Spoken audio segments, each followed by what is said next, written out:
I hear you've been looking for a couple of cucumber cocktails. I've got a couple of beauties in store for you. Let's get straight to the drinks. First up, we're infusing our gin with cucumber. So you can measure it if you like, or you can do it really roughly.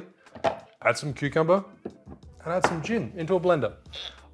Alternatively, you could use an ISI cream whipper, use a little NOS canister and incorporate it that way, but blending it, just as easy. And no doubt everyone, if not most people, will have a blender at home. I'll do it this way.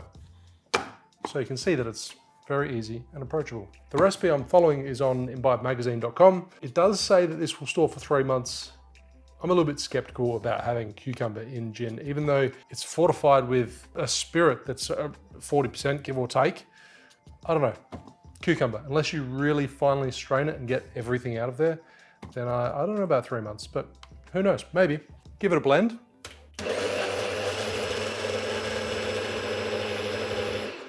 Oh, probably should have sealed it a little bit tighter. I like the look of this. And you want to strain it pretty well. I'm going to regret even attempting to use a coffee filter because it's going to take ages and I'm very impatient. But I'll try it anyway, and then I'll probably change my mind. So I'm running it through a tea strainer or a fine strainer first to get the larger chunks, which will help speed up the process. Otherwise, if you just run it straight through the coffee filter, then it'll take forever. I wish I had a little bit of ascorbic acid, and I'd probably put that into the cucumber-infused gin, because then it'll help retain that color. I feel like this will oxidize relatively quickly and the color will change pretty fast. That's an assumption. I haven't made cucumber gin before in this manner, or in any manner. The color is so good. Awesome. We wait. That's a juicy cucumber. This recipe is it's a gimlet, essentially, a cucumber and ginger gimlet. Didn't even mention the name of this drink. It's Don't Be Naive. Don't Be Naive, AKA cucumber and ginger gimlet. Now the recipe was created in Washington, I believe, and it's kind of like not a deconstructed, but it's inspired by an Asian salad, because we've also got sesame in there too. Cucumber gin, 1.5 ounces, 45 ml. Smells nice and fresh. Fresh lime juice, 3/4 of an ounce, 22.5 ml. Then we have the sweetener. I'm using Liber & Co.'s ginger syrup, nice and fiery, got some spice to it. The original recipe does call for 3/4 ounce, but no doubt that's based on like a 1:1 syrup. This is probably closer to a 2:1, a rich syrup. So therefore I'll lower it down from 3/4 ounce to 1/2 ounce, 22.5 ml. And that should balance out the drink nicely. Cucumber and ginger, ice and shake.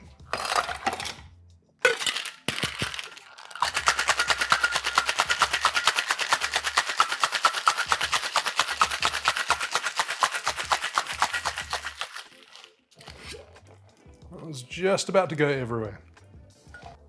You can chewy glass if you like. I'm being lazy today. Double strain. And here's the fun part. Do I attempt to do single drops out of this bottle?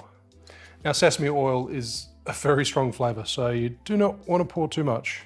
Couple of drops. 1, 2, 3, 4, 6 drops.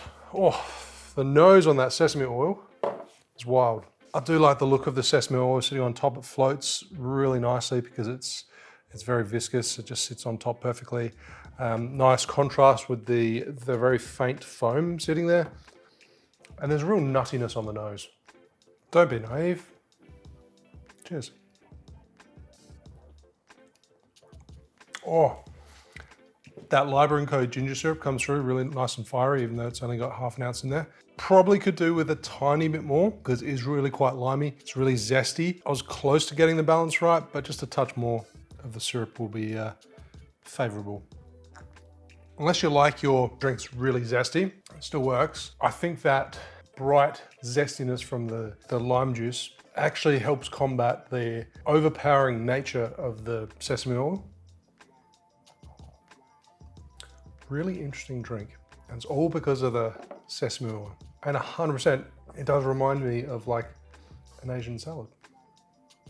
Whoa, whoa, whoa, whoa, whoa, whoa. I'm sorry guys, but I have to interrupt for a second because Pa Steve is doing a woeful job. He seems to be waffling on about the zestiness of this first cocktail and has completely forgotten about today's video sponsor, ZBiotics. ZBiotics is a pre-alcohol probiotic drink. When you drink, alcohol gets converted into a toxic byproduct in the stomach. And it's this byproduct, not the dehydration, that makes you feel bad the next day. And ZBiotics produces an enzyme to break down this byproduct. Just remember to drink ZBiotics before you go out drinking alcohol. Don't drink to excess and get a good night's rest. And you'll feel great the next day. Let's be honest guys, I'm no spring chicken anymore. I turned 40 last November and therefore I make sure I look after myself. I hit the gym regularly, I eat healthy, and I consume far less alcohol than I once did. So if you want to indulge in a few cocktails and feel great the next day, make sure you drink ZBiotics before drinking. My mouth is still watering from the ginger in that last cocktail, but let's step it up a notch and make this one a little bit more spicy. We are going to start with rimming our glass with a chili salt. I've made this chili salt myself, just equal parts of dried chilies and salt, and put it through a spice blender. Simple as that. Or you can buy some if you're feeling lazy. That is a pretty woeful looking rim, but can't win them all, am I right? Right, set my glass aside and let's prepare the drink. This one's going to be garnished, in addition to the salt rim, just with a slice of cucumber. Then we'll slice a few more, throw them in the tin and give it a muddle.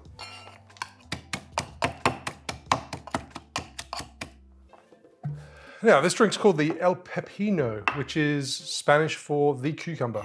And I mean, if you looked at the ingredients, you've guessed it, it's a spicy cucumber margarita. El Pepino. 1.5 ounces, 45 ml of tequila.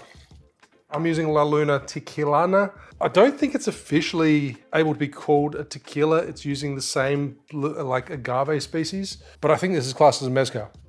I was trying to clarify. I'm pretty sure it is. And as far as flavor goes, it's made in a traditional mezcal production style, so therefore it retains more of that earthy vegetal smokiness. So there's a lot more character to it than say most blanco tequilas. So I think it works nicely, but yeah, I don't think it's technically a tequila. So to that, I gotta add, this recipe does call for muddled jalapenos as well, but just the other week made a chili extract, which is fiery. So I thought I'd use that instead of, mainly because I don't have any jalapenos, but more so because this has a really good flavor. So I'm gonna put 2 generous dashes, which should make it pretty spicy. I measure out 1 ounce 30 ml of fresh lime juice. Spicy cucumber Margarita. And 3/4 of an ounce, 22.5 ml of Chef's Choice agave syrup. That's it, ice, shake, transfer to the glass. Come on, more ice than that.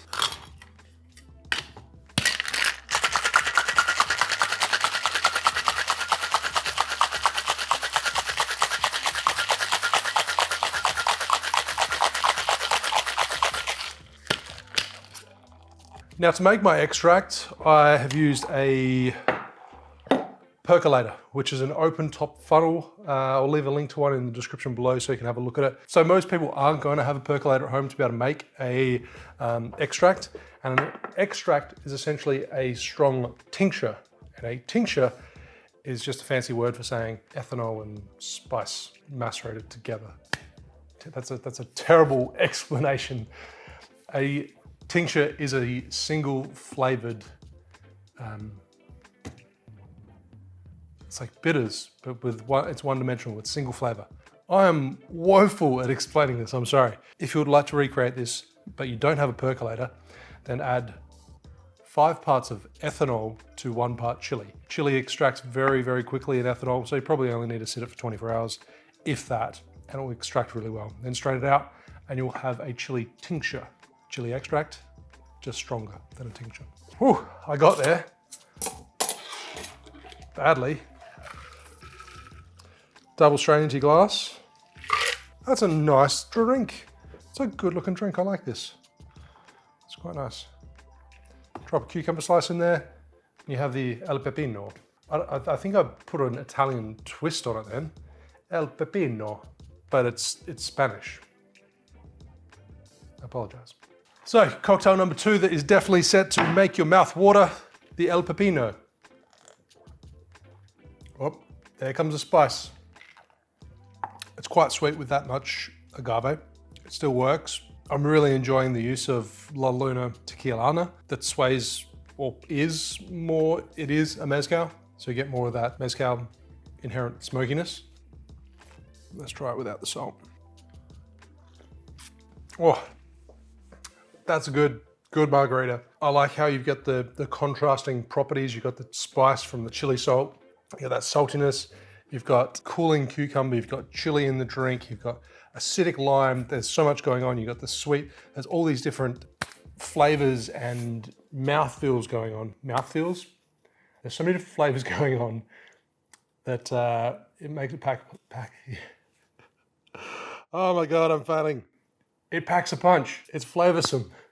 I don't know what happened with today's video, but I hope you enjoyed it, and I will see you soon. I will see you soon for another cocktail video. Cheers. Fucking hell. Oh, what happened?